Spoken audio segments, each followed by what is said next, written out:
لو المحشي النهاردة وطريقته عجبتكم وشكله عجبكم ما تنسوش تشاركوا الفيديو عشان يوصلكوا كل جديد، وحاجات جميلة ان شاء الله هتعجبكم. هاتي بصل وكرنب وطماطم وخضار، كزبرة ناشفة حصى كده جبتها من عند العطار عشان تكون صابحة وفريش وطعمها حلو اوي في المحشي.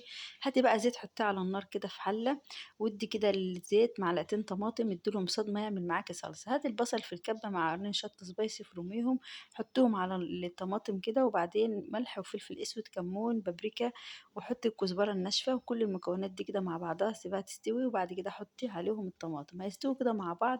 تعالي بقى احنا سلقنا الكرنب، واهم حاجة الورق الاخضر اللي في الكرنب ده تسلقيه عشان بيدي ريحة حلوة اوي وطعم الكرنب.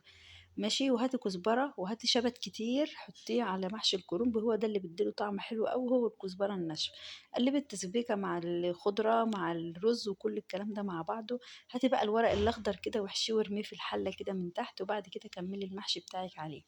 هاتي بصلتين كبار مع قرن شطة سبايسي أخضر وأحمر برضو، وحطهم كده في الكبة مع بعضهم ملح وفلفل أسود، واحشي بيهم البط، وبعدين حطيه في مية مغلية مع طماطمية ومع بصلاية وورق غار وملح وفلفل، وسيبهم يستووا. حمري البط بقى في معلقة سمنة زبدة واغرفي المحشي بتاعك الجميل ده.